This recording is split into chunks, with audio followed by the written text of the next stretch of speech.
বড়দেরকে প্রণাম আর ছোটদেরকে ভালোবাসা জানিয়ে আমি শিপ্রা মজুমদার আজকে আবার একটা নতুন রেসিপি নিয়ে তোমাদের কাছে চলে এসেছি। আশা করি রেসিপিটা তোমাদের ভীষণ ভালো লাগবে।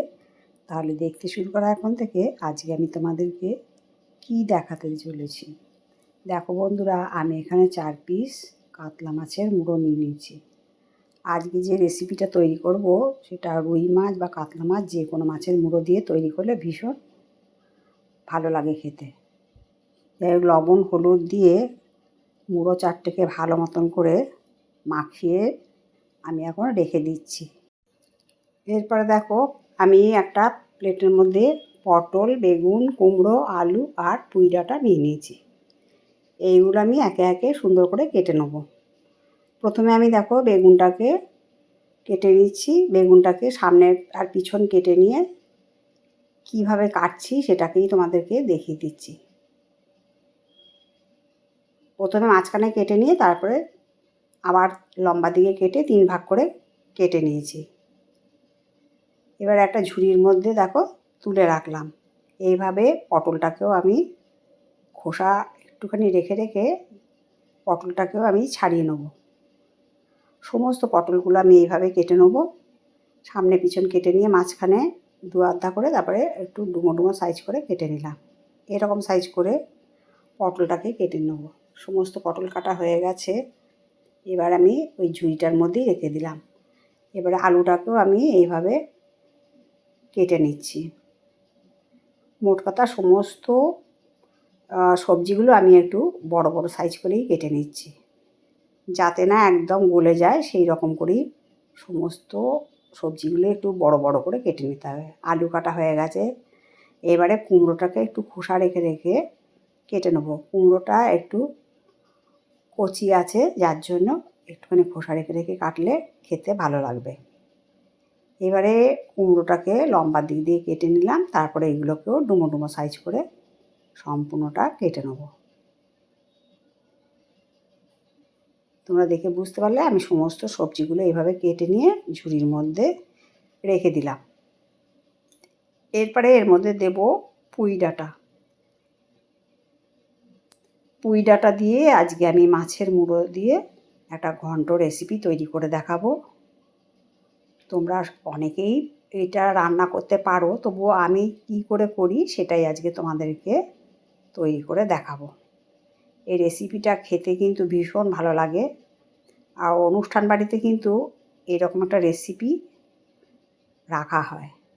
যাই হোক, পুঁই ডাঁটাগুলোকে মাঝারি সাইজ করে পাতা সমেত কেটে নিয়েছি দেখো সম্পূর্ণটা।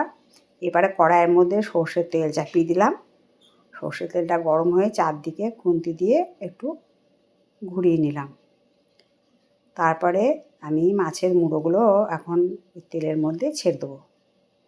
প্রথমে 2 ভাগ মাছের মুড়ো দিয়ে দিলাম। তার মানে একটা মাছের মুড়ো আমি এইভাবে উল্টে পাল্টে সুন্দর করে ভেজে নেব। একটুখানি ভেঙে দিলে সবজির মধ্যে ভালো মেশে, ওই জন্য একটুখানি খুন্তি দিয়ে চেপে ভেঙে দিলাম। এরপরে আমি এই মাছের মুড়োগুলোকে একটা থালার মধ্যে নামিয়ে নিচ্ছি। এবার আর যে 2 মুড়ো আছে অর্ধেক অর্ধেক করে কেটে নিয়েছি, সেই 2টোকে আবার দিয়ে দিলাম। অল টোটাল 2 মাছের মুড়ো আছে। এই মাছের মুড়ো দুটোকেও এরকম লালচে লালচে করে ভেজে নিলে তারপরে আমি এটাকে নামিয়ে নেব। এরকম করে লালচে করে একটু ভেজে নিলে পরে খেতে ভীষণ ভালো লাগে। তা না তো কাঁচা ভাব থাকে, খেতে তখন ভালো লাগে না। দেখো 2 মাছের মুড়োই আমার থালার মধ্যে তোলা হয়ে গেল। এরপরে একটা প্লেটের মধ্যে 2 পেঁয়াজ, কয়েক কোয়া রসুন আর হাফ ইঞ্চি মতো আদা নিয়ে নিয়েছি। পেঁয়াজটাকে খোসা ছাড়িয়ে নিয়েছি। তারপরে সামনে পিছন কেটে নিয়ে তারপরে একদম কুচি কুচি করে কেটে নেব। পেঁয়াজ, আদা, রসুন দিলে এই রেসিপিটার মধ্যে ভীষণ সুন্দর একটা গন্ধ হয়। পেঁয়াজটা কাটা হয়ে গেছে। এবার রসুনগুলোকে ছুরির সাহায্যে একটু চেপে চেপে থেতো করে নেব। এরকম একটু চেপে দিলেই কিন্তু খুব সুন্দর থেতো হয়ে যাবে। আর এখন আদাটা রইলো। এবার যেই মাছের মুড়োটা ভাজার পরে তেলটা বাঁচলো তার মধ্যে 2টো শুকনো লঙ্কা, 2টো তেজপাতা ছেড়ে দিলাম। এটা বেশ সুন্দর ভাজা হয়ে যাওয়ার পরে দিয়ে দিলাম 1 চামচের মতন 5 ফোড়ন। এই রেসিপিটা কিন্তু 5 ফোড়ন দিলে সবচেয়ে বেশি ভালো হয়, গন্ধটা ভীষণ সুন্দর আসে। এবারে 5 ফোড়ন, লঙ্কা আর তেজপাতা ভাজা হয়ে যাওয়ার পরে কেটে রাখা সমস্ত পেঁয়াজ আর রসুনটাকে ছেড়ে দিলাম।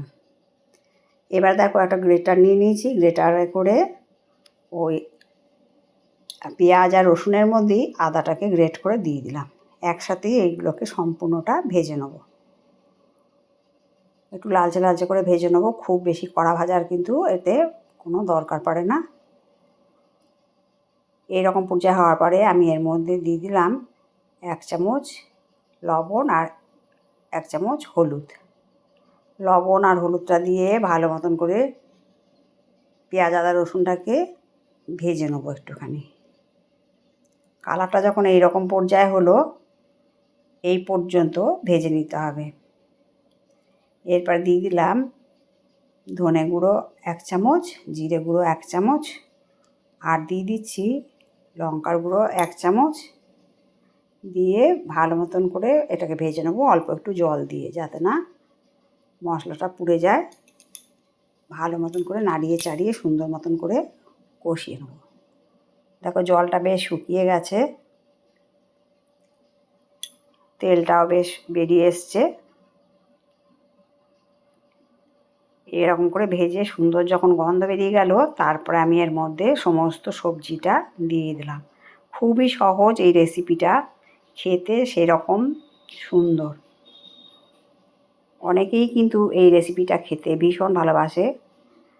মাছের মুড়ো দিয়ে পুঁই ডাঁটা আর সবজি দিয়ে একটা, এটাকে অনেকে ছ্যাঁচড়াও বলে বা ঘন্টও বলে বা তরকারিও বলে।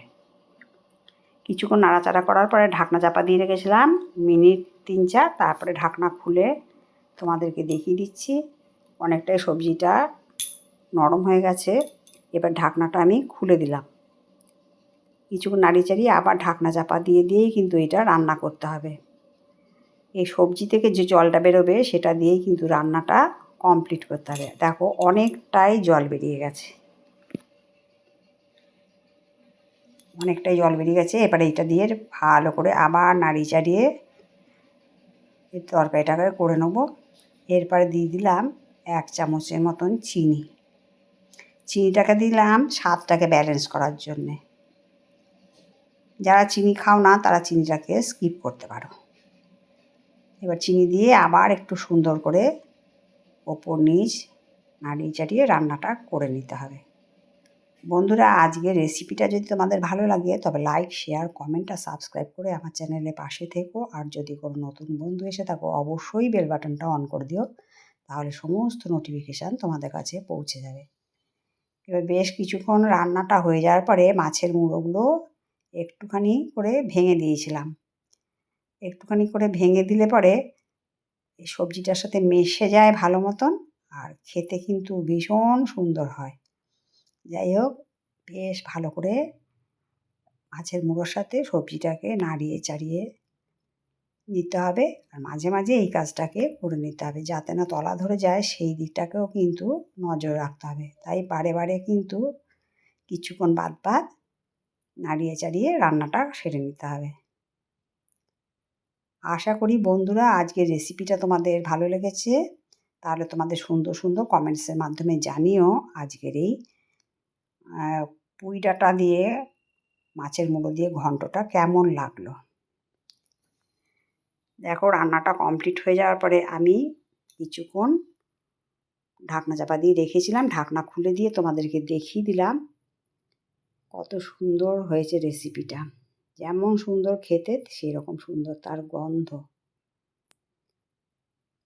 5 ফোড়ন, তেজপাতা, তারপরে পেঁয়াজ, আদা, রসুন এইসব দেওয়ার জন্য এই রেসিপিটার কিন্তু একটা ভীষণ সুন্দর গন্ধ হয়। একটা প্লেটের মধ্যে সার্ভ করে নিলাম, তোমাদেরকে দেখিয়ে দিচ্ছি। দেখো কত সুন্দর দেখতে লাগছে। আশা করি আজকের রেসিপিটা ভালো লেগেছে।